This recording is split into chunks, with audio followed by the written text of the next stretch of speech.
Hiker Eric Hanson set off on a beautiful sunny day for what was meant to be an ordinary canyoneering trip with his brother and a few friends. But then out of nowhere, a freak storm unleashed a massive flash flood. It's hands down the scariest moment of my life. I was terrified for you.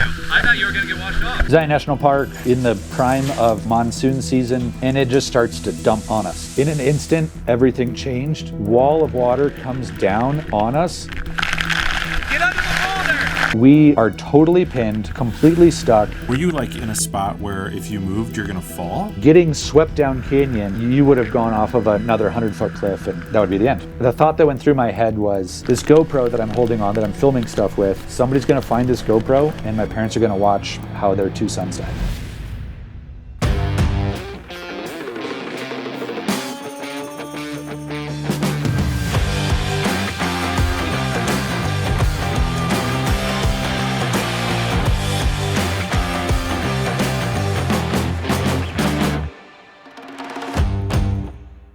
Eric, thank you so much for being here, man. It's been a minute. So Eric is an old friend of mine. Hung out many times. It's funny that we're going to be talking about a survival situation where it wasn't your survival, it was my survival. Yes, yeah. If you didn't know, we were in a situation where I had to get rescued. But Eric, your situation is pretty next level. It honestly was. It's hands down the scariest moment of my life. Like, I think it was the single moment where I felt closest to death, and where the kind of quintessential, like, all the things are flashing before your eyes, and thinking of like family and parents and loved ones and all those things. So it was full on. Where were you? So this was in Zion National Park. At the time, I had been living in St. George, Utah, which is right outside of Zion National Park, working for a wilderness therapy company, and had a ton of experience going into Zion. And at the time, I was guiding separately and then going in on my free days and free weeks off into Zion National Park, and I was getting really into canyoneering at the time. It's one of the premier places in the world for slot canyons and canyoneering. And so I was getting into it with some buddies, and was kind of at that like really excited beginner stage of acquiring a new skill. So we were going out in a canyon called Behunin Canyon. Were you guiding canyoneering trips too, or were you just learning how to guide at the same time? No, this was like kind of two separate things. Learning how to canyoneer.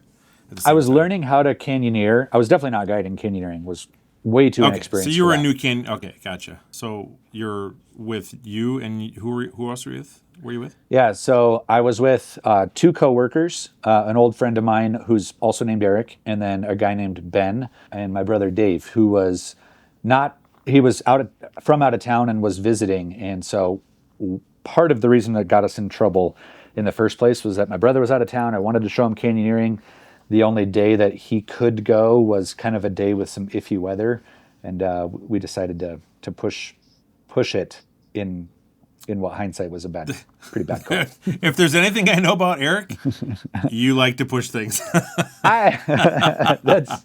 It's true. I do have some bad habits or tendencies, I guess, where I do have this like inherent belief that things will end up for the best. And I think that quality has mostly served me well in life, except for when it doesn't. And this was one of those times. Yeah. So take me through that day. Take me through the preparation. Take me through bring me back to what happened. Yeah. So Zion National Park, Southwest Utah. It's August. It is in the prime of monsoon season. I had been doing a lot of canyoneering in the weeks and lead up to this. Had been in the canyon, in the national park many times, including on days when there was weather forecasts calling for some rain.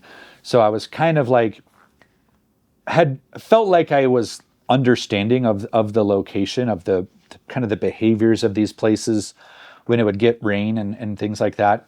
So my brother was coming into town, and it was like, let's go into the national park and do a trip. So we drove really early, super early into the national park, picked up our permits. The national park knew that we were going to be going canyoneering that day. So a lot of people in some of the other videos have like commented as like, the national park would never let you go canyoneering with weather, and that's actually not true. They totally still issue permits for canyoneering. So we go to the visitor center, we pick up our permits, we take the shuttle into the canyon. It drops us off at the same trailhead that goes up to Angel's Landing, which is one of the really famous hikes, of course, in Zion National Park. We get an early start, as early as we can. And our goal for the day, we knew that there was some weather predicted for like 2 to 4 p.m. We were just thinking like, yeah, it's not the longest slot canyon. I think we can just get in, get the canyon done, and then be out of the canyon before there's any real risk of anything happening. I was kind of getting new into documentary filmmaking, so I had camera equipment and stuff like that with me. And so I was filming stuff, which in hindsight also was like slowing us down and things like that. But we were moving through our canyon. We dropped in, and I distinctly remember there was like this dead deer right at the top of like our first rappel. And all four of us were kind of like, oh, is this kind of like an ominous sign? Wow. And we're like, should we do it? And this was essentially the point of no return. Once we dropped off the cliff and rappelled, the only way to finish what we were doing is to continue down through the slot canyon and finish up the hike. You know, you're in a deep chasm. There's no escape except to get out. Go through. And so we kind of take inventory of our little group of 4, and we decide, let's go for it. Let's go down. So we set up the rope, rig up the rope, and drop down. It's about a 100-foot rappel right out of the gates. And then from there, it was about a 3 or 4 hour long hike where we're continually doing this series of rappels, and some of them are really challenging and slow, and you know, we get really slowed down, kind of getting through the tangles of trees and down debris and stuff like that. Plus, you're setting up ropes for what, 6 people, right? Is it 6 of you? Well, there was 4 of us in the canyon. Yeah. 4 total. Okay. All right. Yeah. And that's a lot. Yeah. So, you know, it just takes a lot of time for 4 people to get, I think I recall there being something like 9 rappels or something like that. And to get 4 people through 9 rappels with essentially like 1 rope. We technically had 2 ropes, but we were really only had enough gear to set up for one big rappel at a time. So we were just kind of slow. Like more advanced teams would kind of like hopscotch each other, like setting up rappels and stuff like that. But we weren't that experienced or that good at doing it. So it was definitely slow. And it was an eerie feeling as we were in like knowing that we were like essentially in the middle of the canyon and we're seeing clouds kind of float over. You only see like this crack of sky, and seeing the blue sky disappear was not a good feeling. I bet. Yeah. So we keep going. We're just trying to move through as fast as we can, and we're super okay. So to go back just a smidge. In our planning, we actually chose this specific canyon because of the relatively low flash flood risk. Anytime when you're going through these canyons, like say for a place like Buckskin Gulch, which is a really famous, super long canyon, the drainage that collects the rainwater is massive. So it could be raining like 50 miles away and you could get a flash flood in Buckskin Gulch. The place that we were at, it only has a tiny, tiny catchment basin, which means the rainstorm has to be literally on top of you. It can't be like from something distant, like, which definitely happens in these deserts. But we were like, okay, the area of influence is really, really small.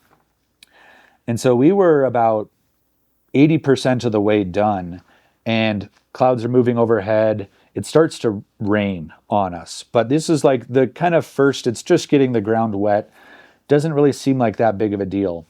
But this particular canyon has a huge final rappel. It's kind of like the big draw of the canyon. It's a 300-foot rappel, like 2-stage rappel where you set up your rope and you go to this little ledge in the middle. You're about like 150 feet off the ground.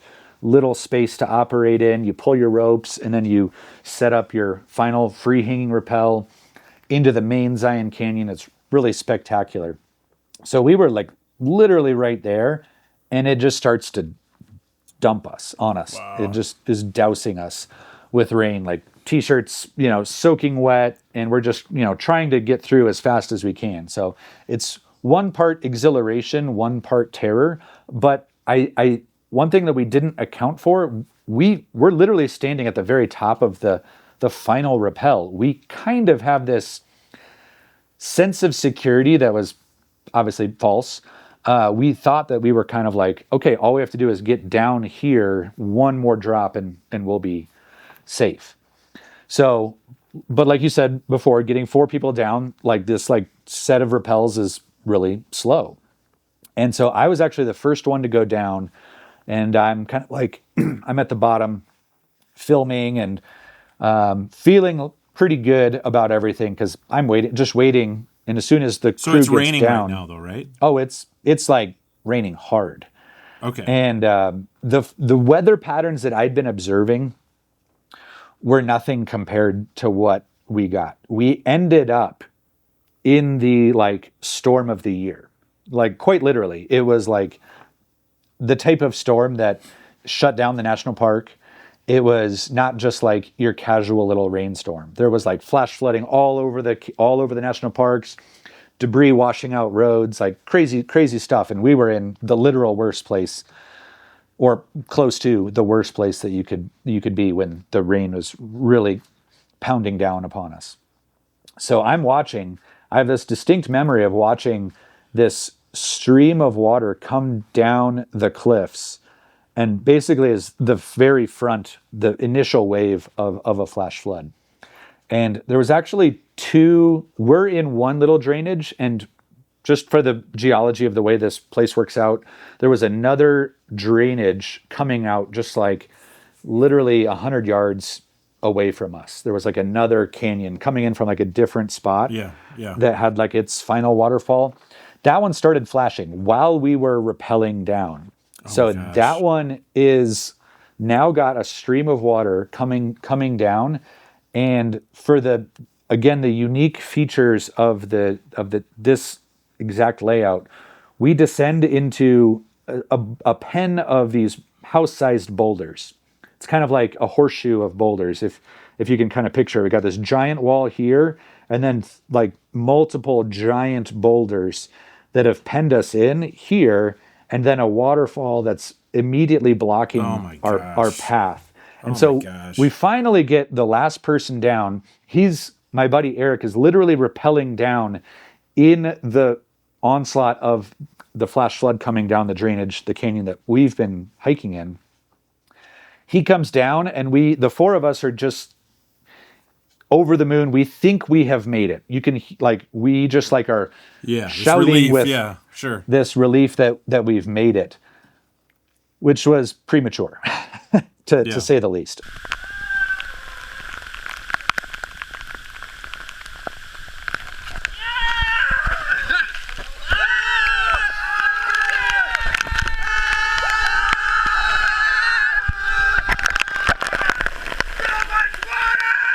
We are down there under these boulders, and there's a flash flood literally blocking our exit out of this little pen of boulders. And so the 4 of us are kind of discussing what we should do.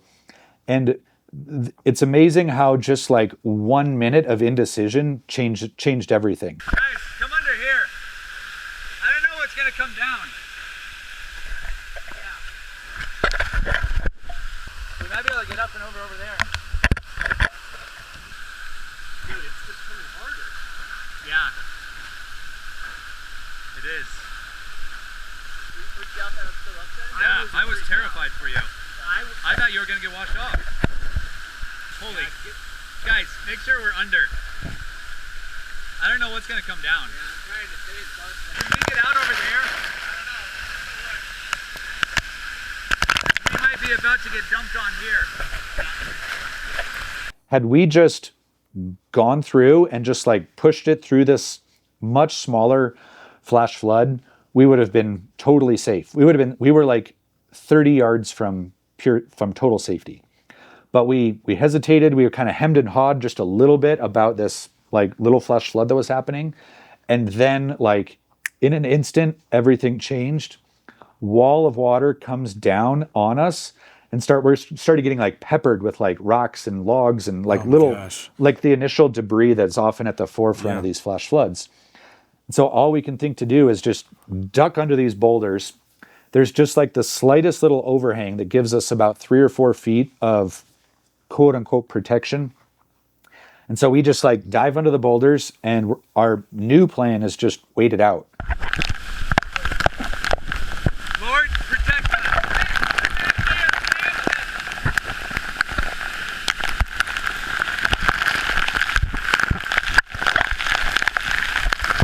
Get under more. God, keep us safe. I pray a hedge of protection around us right now. Nothing will hit us. We will not drown. We will not be swept away. We will be perfectly safe in Jesus' name.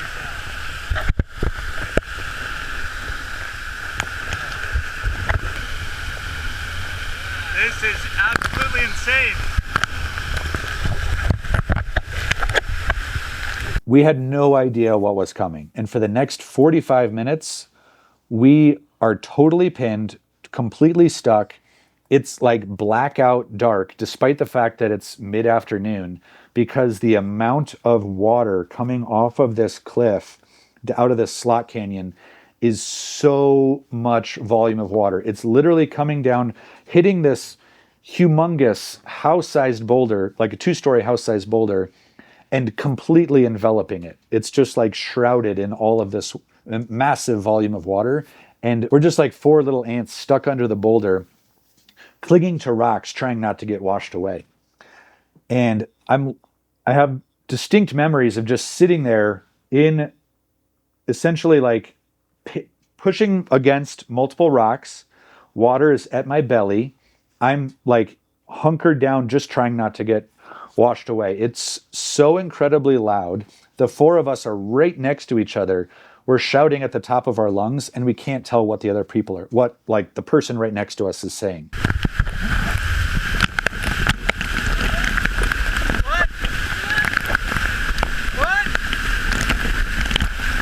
So like our ability to communicate, to like make a plan, total chaos. We are just trying to hold on for dear life at this point. Were you at a point, were you like in a spot where if you moved, you're going to fall? No, we wouldn't fall.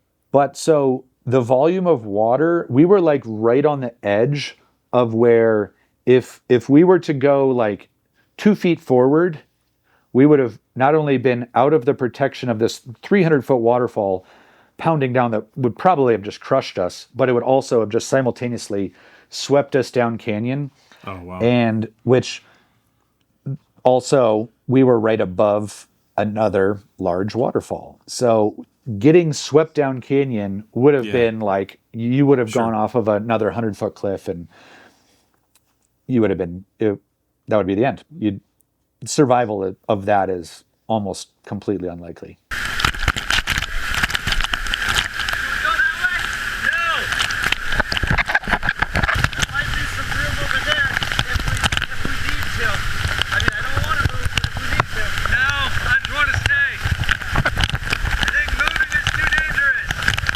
What was the temperature of the water? Do you remember? It was very cold. So as you can imagine, even though it's summertime, Zion National Park, Utah, normal daytime temperature that day was probably like 100 degrees. The water temperature from this monsoon storm was probably like in the 60s, something like that. So it was a lot colder. And then, so that's where, if you can imagine, like 45 minutes of just getting doused with the 60-degree water. Sure. The next thing that's the danger zone is hypothermia. Yeah. And so I remember like trying to communicate and like words not coming out of my mouth. Basically like slurred speech. The early onset of hypothermia was, we were definitely getting hypothermic. So that was my next alert, was like, okay, waiting the storm out, we could be here another 3 hours. And if we're in here for 3 hours, we're going to have severe hypothermia, probably become unconscious and then get swept away or something like that. Like, so the new thing became, we have to get out of here. we can't just wait. So I'm like, I'm holding onto my little GoPro. It's like my only little source of sort of feeling like I have any sense of control in this experience. The four of us are trying to communicate, but it's chaos. Getting hypothermia, it's really, really a dangerous situation. And this is where, like, I'm thinking like, oh my God, this is how I die. My brother's with me.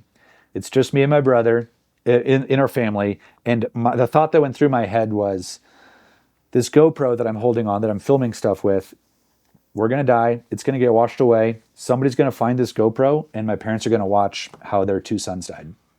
Oh my and gosh. That was 100% what was like going through my head. So oddly enough, it almost, that instead of like despair, it kind of, in a sense, like makes you focus.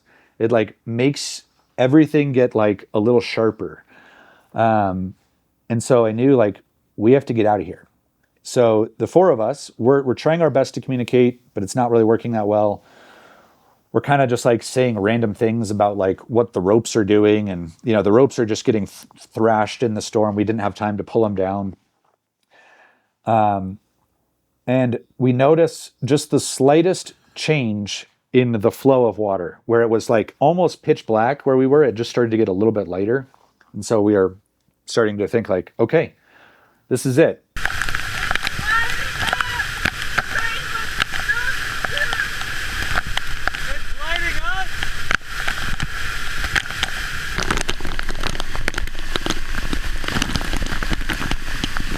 It could come back at any minute. We have to go for it. We've already been in the water for over 45 minutes.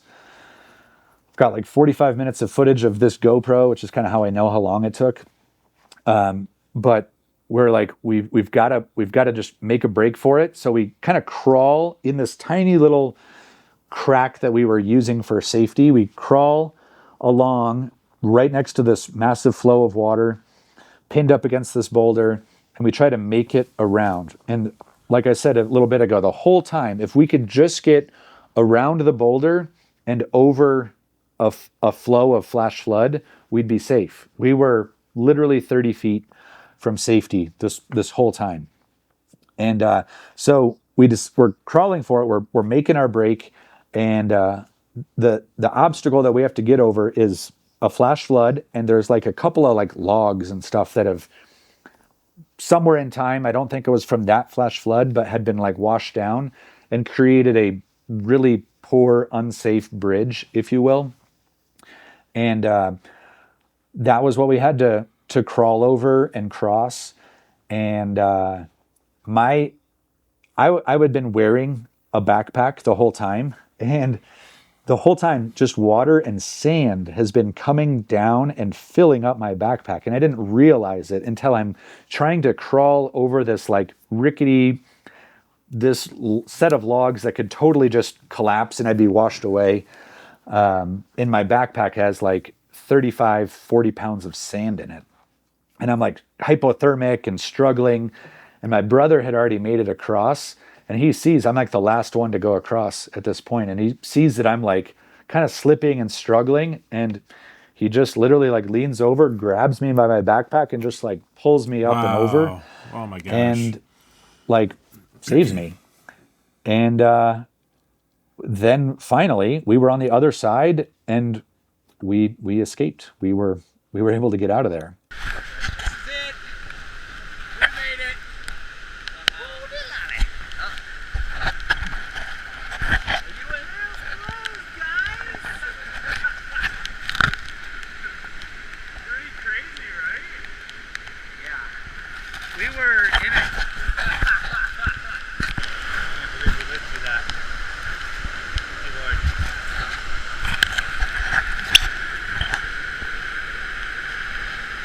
Did you end up going to a hospital? Like what? Did you be treated for hypothermia or anything like that at all? Nope. So we get out, and there's a shuttle running, but the shuttle, we get on the shuttle thinking everything was normal, but the bus driver was like, we've been looking for you boys. You were the crew that was in Bahunan, right? I was like, What? yeah, we're like covered in like debris and sand, and we're just like looking super haggard and crazy. And the bus, basically like the shuttle drivers had been looking for hikers, and the national park, because we had our permit, they knew that we had been in the canyon. They were looking for us, and then they like radioed it in. We got driven back to the visitor center. We're able to get in a car, crank up the heat, warm up, and we just like.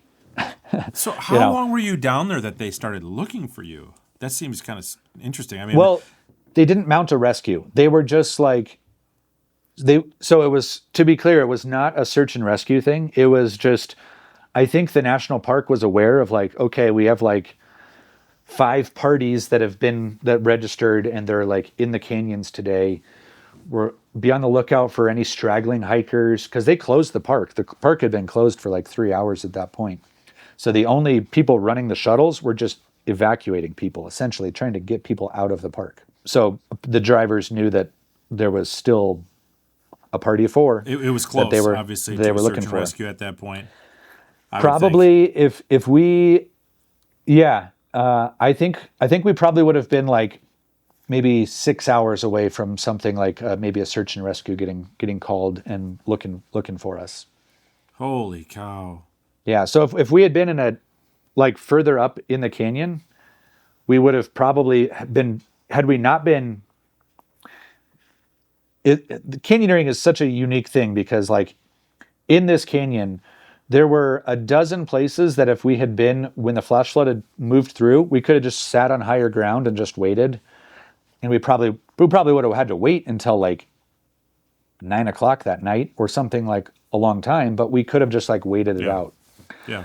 Also, simultaneously, had we been in half a dozen other places, there'd be just sheer walls and nowhere to go, and we just would have been swept through the canyon, off the 300-foot cliff, certain death. And we were just caught in this like really odd part of the canyon where we were both in grave danger, but we're so close to safety.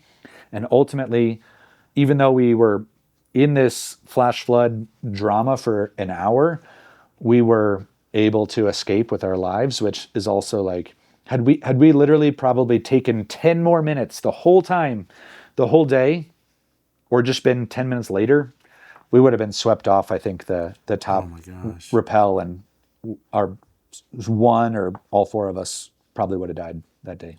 Oh my gosh. So have you been there since? I've been to Zion. I have not been back through the canyon. Have you been canyoneering? I've done other canyons, and that one has, it's obviously like a place where a significant event happened for me in my life. So I want to go back. I actually want to go back with my friend Eric, who's also like one of my kind of longtime adventure buddies, and just go and kind of have that kind of cathartic type of experience of not doing it in monsoon season, and trying to kind of like, I don't know, just revisit this place that was a huge part of our lives. But no, I haven't been back. Well, how do you feel thinking about it? It's weird. It's been 13 years and it still brings up emotion for me. I bet. Yeah. Do you feel like it's something that you need to go back to? I've definitely thought about it. I don't know if need is the right word, but I'm really curious I'm open, because I actually have no idea what would even be stirred up for me if I were to go back. I think to just like go back and like hike to the base of the cliff, I think would be one experience, and it would be a whole other experience to actually do the canyon again, and to go through and kind of put myself in that risk of being back in the slot canyon. Well, what's it been like? Go ahead. I think that would bring up a lot more for me of like feeling that like sense of you don't have control. If another weather thing comes in, you could be again in peril again. I think that's what would really kind of maybe not spook me, but probably stir up a lot of the old emotions that I felt. Well, what was it like to do any canyoneering for you? Did that trigger anything for you? The other canyons that I did, I got a lot more conservative after doing this, as you can kind of imagine. So it actually wasn't, oddly enough, it wasn't a canyoneering event that triggered more things for me. But I do remember it was not long after, it was like 2 weeks later, I was in the field working for my wilderness therapy company, backpacking, not in a slot canyon, had a monsoon storm come down and like rain really heavy on us, enough so that like these small little rivulets would fill up with water, and the desert starts kind of flowing with water again. And I almost had a panic attack. Like, it literally, I was not in any physical danger, but the storm, the senses of like this like intense monsoon storm coming down and just seeing water like build up and start flowing made me like seize up and elevated heart rate, started like looking for escapes and stuff like that. And that was the thing that was like, whoa, I think I have a little bit of trauma about this. Yeah. Well, I mean, those are signs of PTSD for sure. I Yeah. had the other people that I've interviewed that have been through extreme situations. I don't know that all of them, but most of them have gone back, and almost all of them that I remember talking to were at the request of somebody, like a counselor or something, because it brought closure.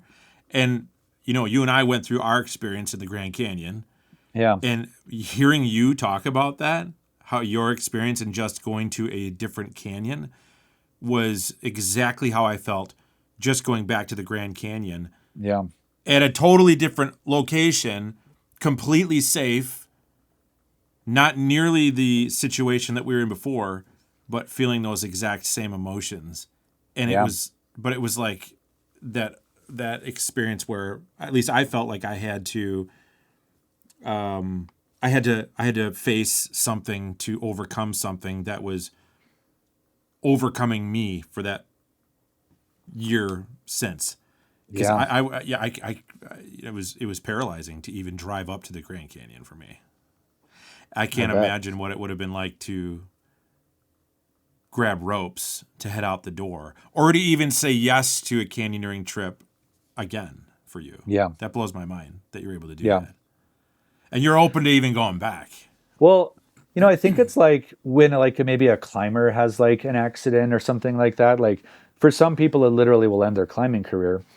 But for some people, it's like they will still climb, but it's that the climb that it happened on is where the sort of trauma was, and other climbing isn't necessarily so traumatic. And I kind of think that might be the case for me. Like, for some reason, I could go into other canyons and really enjoy it. But there's something about like this Bahunan Canyon that's kind of like got this spook that's like, man, I don't know if I'm ready for that canyon. Have you talked to the other guys since? What's the conversation been like? Your brother you've obviously spoken to, but what are other people feeling or dealing with? And have they gone canyoneering? Have they gone back? Yeah. So, well, I know my buddy Eric. Actually, he's somebody that I have done a number of canyons with. We've continued to go. He lives in Flagstaff where I live, and we go out into the desert and we go do stuff. So I know that he also, even though he had his own experience, like, we've definitely like gone back into canyons. My other buddy Ben, I kind of have lost touch with him, as it's been a decade. But I think he's just living in the Midwest, and I don't think he's touched it since. As for my brother, I know that we both had kind of these like a bit of an emotional journey, if you will. And I think that my brother and I have spoken about it a little bit, not necessarily like a ton. I think we had sort of similar, but a little bit of a crossing experience, in that I think for my brother, it was one of those types of things where it made him look at some of his life and reassess what he was doing, and kind of like was in one sense like a little bit of a wake-up call. Whereas for me, my wake-up call was more about, I felt guilt around the risk that I felt like the party leader. I felt like I was guilty of having put people at risk. But I would say in terms of the near-death experience, an interesting event for me was that I felt like it was almost reaffirming that I was like, I was guiding in Utah. I had recently gone through a big life change where I had previously the reason why I was guiding in Utah in the first place was because I was recently divorced at the time, and I took this job guiding kind of to like heal my soul. And I felt like I was absolutely in the right place. I felt like I was doing things for my life that were needed, that were ultimately like good. And so there was a feeling that happened was like, well, if I die doing in the direction that going, I feel like I can accept that. It was just my time to go.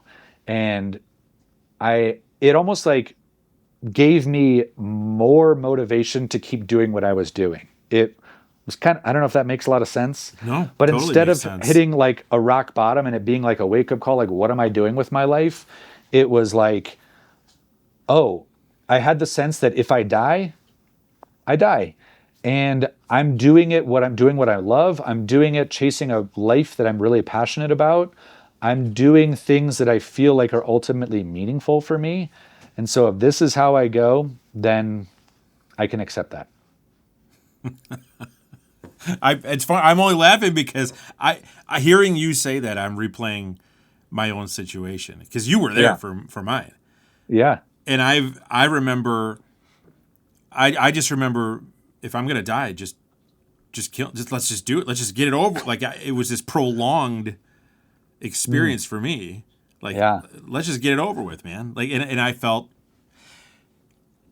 what I think is interesting for people that maybe have had a near-death experience. Everybody's is obviously different, but I think ours may be similar in that, you know, if you put yourself, you think, oh, if I had a near-death experience, I'd be trying to call my family and do all these things and blah blah blah. And you're just, it wasn't like that for me. It was just like, okay, if this is it, let's go. Let's just do it. Let's just get it over. Like I don't want to die.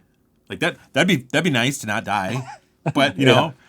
But if I'm going to go, you know, exactly, like at least I'm not doing something I shouldn't be doing. You know what I mean? Yeah. Like I'm doing something I love. I'm in a spot with friends, family.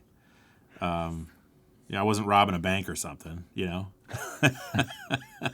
But was it like that for you? Did you feel that way at all? I mean, was it? I mean, I guess I would say, like, in a sense that it wasn't like a let's get this over with, which I'm not exactly sure if that's your takeaway, but it was like there was a sense of how I felt. peace. I'm like, let's just go. That's funny. That's an interesting reaction. No, I didn't feel like, I think I felt like this could all be over. Like this, I was in the moment thinking like, I could be dead in the next minute. Like that is a strange thought.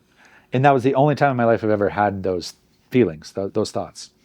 But I also was both, I think, at peace about it, and was kind of like, my resolve was like also kicking in, where it was like, no, we're going to figure out a way to get through this, which ultimately we obviously did. So it's kind of like almost like a sharpening of everything. Yeah, I mean, that was there for me too. I felt like that fight or flight sort of thing was there too. You know, otherwise I would have just gave up. I was just thinking like, well, why hasn't this happened yet? Yeah. Like, if I'm going to like just do it already, because this is torture, you know? So now that you've had this experience, would you remove this out of your life? Or has this done... Okay, why? So I would definitely not remove it from my life. I think, if anything, it was in a way that I don't... Is it the movie deal? I mean, no, but it was good for my career. Sure. But that's not why I wouldn't take it out of my life. Like, so as a very small scale, no book deal, no movie deal, but I was working on a little documentary, just a little independent film. And what was the financial benefit that I had was the Springdale IMAX movie theater showed my little documentary for like 8 months every day.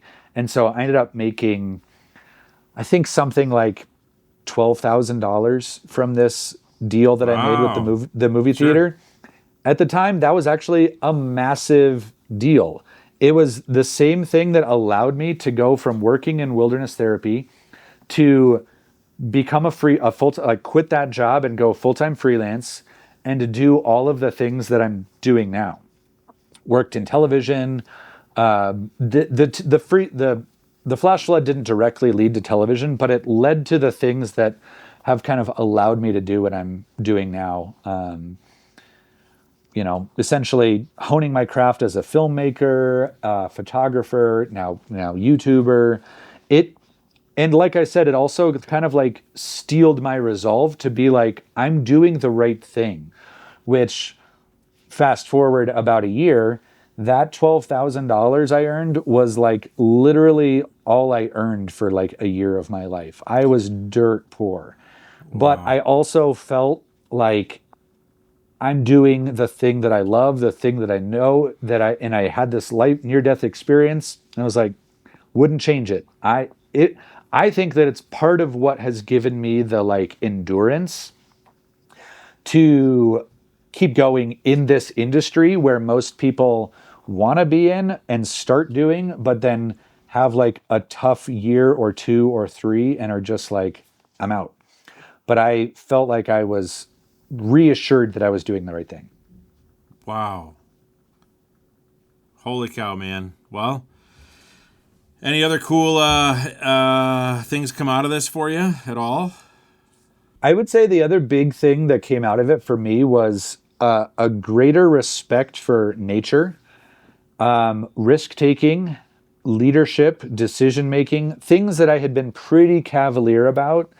That I think also, without that experience, I think I could have made other cascading decisions that would have put me or others at risk to greater degrees. So I think it was a big learning moment for me in terms of risk management, leadership in the outdoors, and just like it was humbling too. Like I totally had this idea that could just like, we'll be fine, we'll do anything, no big deal.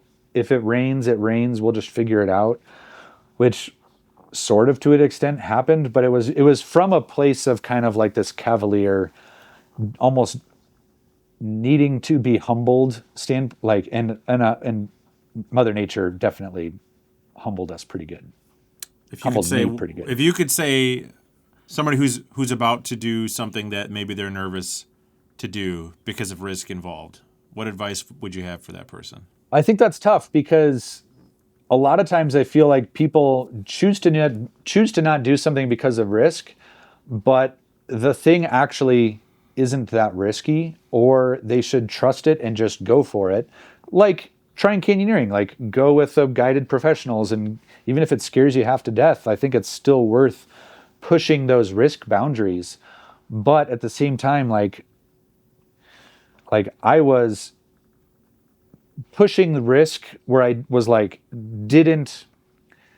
didn't treat, I'd say, Mother Nature with the enough respect, and that's where it is like, I don't know what the takeaway is for somebody else, because half the time I do feel like people are restrained by too much fear in life. Like choosing what decisions to make as risk taking in the outdoors is a fine line. Like what some people are capable of, athletes, mountaineers, like I wouldn't necessarily say that everybody should be pushing boundaries like that. But I also think the outdoors, a lot of people have irrationally high fear of the outdoors, where they could go camp or backpack or go climbing on trips and they'd be totally fine.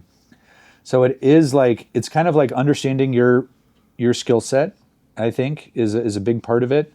Understanding where you're deficient. In hindsight, I was, I think, the most dangerous level of competent. And by that, I mean, I was growing a skill set. I was not a beginner, but I wasn't experienced enough to know how much I didn't know. Sure. And Well, you didn't do anything. I don't. In hearing your story, there's nothing that I would have pointed at and gone, That's where you went wrong. Like this is the one. Unless you're talking about some sort of an inexperience in choosing a canyon that may have been bigger than what you guys were ready for. But other than that, it didn't sound like there was anything that you guys did wrong that you could have avoided. I think we just had a cavalier approach to the weather, which I had decision. I think I can rationalize my decisions a lot with like, oh, I knew the place well. I'd been out there all summer. I'd been watching the storms, and none of them had been like these serious events. And yeah, there was kind of like a mix of bad luck where there was weather forecast that in hindsight we shouldn't have ignored, but the event ended up being like 10 times bigger than what anybody had predicted. And that's what like really got us in trouble. But I also think in hindsight, we shouldn't have been in the canyon that day. We just tried to push it, even though we knew, like canyoneering 101 is monsoon season is the worst time to go canyoneering. It doesn't mean you can't go canyoneering. It just means if you're gonna be in a canyon with a flash flood potential on a day with weather, you better really know what you're doing. And in hindsight, we were just too slow. We weren't quick enough with like setting everything up, and we weren't experienced enough where probably a more experienced person would have either been able to slip through that canyon in just like 2 or 3 hours, would have never been at risk, or they would have said, let's just wait until tomorrow and it's fine. Like, and ultimately we should have just waited.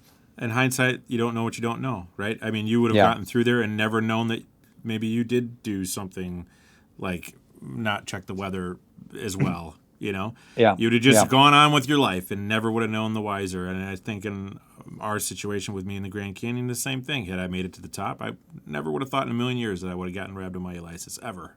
That it was even a thing. I would have gone on with my life never knowing about it. So hindsight is always 20/20. Going back into it into a microscope. But man. Well, I'm glad you're here. I'm glad too. And I think one last, I guess, final thought is like, for somebody like you and me, or, people who spend 20 years of like consistently being in the wilderness in the backcountry, we're going to rack up some stories of, man, the time that things went wrong. And to, like you said, like, I don't necessarily always think that I was just like a total Dumbo out there. I just think like, it's like if you spend your whole life driving a car, you're probably going to have a couple of car accidents. Exactly. Amount of time in those places, something might happen. And I think that is also like the time in the Grand Canyon with you and the time in the flash flood in Utah. It's like 20 years of pretty consistently being in the wilderness. And I have 2 pretty serious like events. But that's also, I think, like, actually, I'd take that trade. Yeah. It just is like, just going to happen. Stuff will happen at some point. Yep. I don't know if that's comforting. No. I mean, it is what it is. Everything is risky. Being at home is, driving a car is the most dangerous thing we do in life. This light could fall on my head and kill me at any moment. Oh, that would have been really cool. That'd have been good timing. Yeah. All right. Well, thanks, man. I appreciate you. Appreciate your time and hanging out with me today. And any final words? No pun intended. I'm just thankful to be here. I love being a part of your survival series. I think that it's, we have a fascination with survival stories, and I'm glad that I could be here to tell the tale to you. So thanks for having me on. Man, appreciate it.